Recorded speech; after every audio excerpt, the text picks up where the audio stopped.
Hey, good evening, all. Even though y'all probably expect me to pray right off, I'm not even going to get political.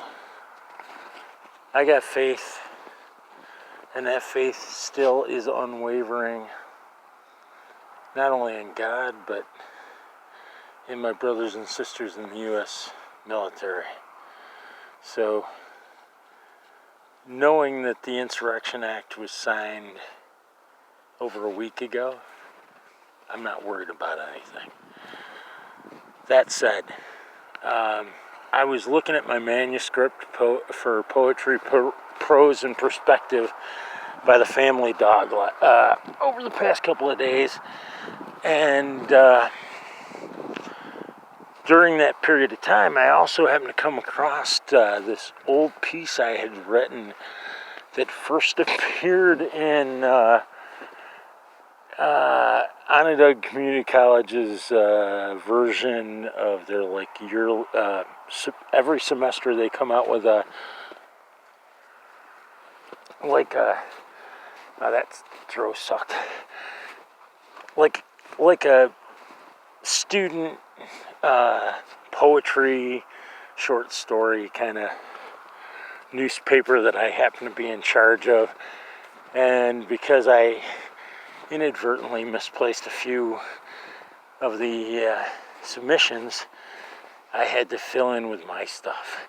And one of those pieces was this piece called Mr. Jones. It was between 92 and the fall of 92 and the fall of 93, during that 18-month period. Ironically, that's when the evil ex, when I found her hanging out with somebody else. Anyway, won't get into that, fuck her. My point being, Mr. Jones was this piece that I wrote back then. And back in those days, I was hanging out with Ricky Jandrew and Trisha Rill, who's now Trisha Jandrew. And they didn't know about all the bullshit that I was dealing with inside my head when I was going to college. We were just bar buddies. We used to hang out at this little hole in the shitting freaking world down in Syracuse, New York. Actually, in the Eastwood Township of Syracuse, New York. This little hole-in-the-wall bar called the Tip a Few. And like I said, they never knew what was going on in my head. They did, how do you tell somebody that the motherfucking asshole that was, and was given the honor of being your fucking godfather, was the fucking person that cowardly, I don't know. Anyway, cowardly and alone confessed their sins. And even though they were 12 years older than you are, their sins occurred while they were in college. So think about that. Fast forward from that time, and after having written Mr. Jones, because Mr. Jones was, I tell you, the thing with weed, with self-medicating, it has its benefits until it becomes a crutch. For me, it keeps those demons at bay by, I hate to say this, but kind of to a certain degree feeling emotionally disconnected from that period of my life. And maybe that's probably part of the reason why it's easy for me to not reconnect with any of my siblings. Because see, like much of the fucking world when it comes to the reality and the truth of what's going on between the elites considering us normal humans, us normies. It's no different than my siblings and me now. So Mr. Jones has taken on a different meaning. And this is the way Mr. Jones goes. I'm jonesing because there's no more smoke. I burn down the bridges that pass down the tokes. Too hard to believe to be seen by my folks. I'll dance down the edge while I laugh at my jokes. When my head gets spinning and I can't sit still, am I lacking the power, or am I testing my will? As my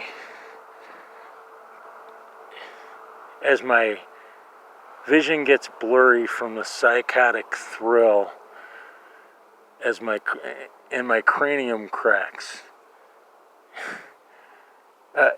and the cranium chaos causes my blood ties to spill. Sorry, I'm not sure about that last line. This was something I wrote over 20 years ago, 25 years ago, actually.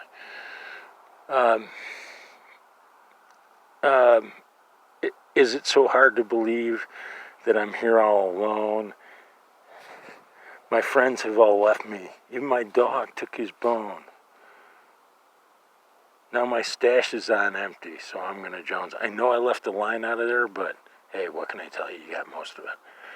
So, the reason why I had to resurrect that piece is because I've got a song lyric in there that's kind of creepy, that's in the prose section, and I've got a poem called Yellowstone that is just as easily a song, otherwise known as, in my case, the way I put it, a set of prose. It's snowing here in Yellowstone, and believe me, it's getting cold. My hands are in my pockets while my feet hug to my soles. I'm staying here inside the park, inside a dorm that sits inside the park. There's lots of stuff to do out here, just not much after dark. But sometimes when the sun comes out, especially after it rains, I jump onto my mountain bike and I watch the geysers play. That's about as far as I got with that. Anyway, so that gets put into the prose section, and I take out this gloomy piece of shit. But it was something creepy that really happened to me. My old account, some of the videos I lost were my on the spot, like that, the day this shit happened to me, videos that I posted about the baby's breath bride. Now, the baby's breath is a freaking wildflower. They use them in a lot of arrangements, especially bridal arrangements. I know this because that same individual that confessed their sins to me, happened to be a florist that, oddly enough, I delivered flowers for occasionally. Anyway, so I was out back with Nightmare here, and after getting, oddly enough, knocked into the water a couple of times, and not knowing what the hell knocked me into the water,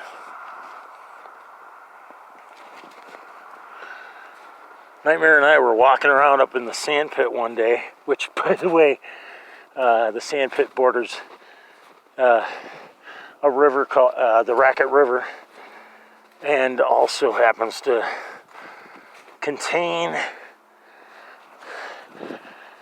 a nearly 300-year-old Union cemetery. Oh yeah, and some genius conservation engineer, or not conservation,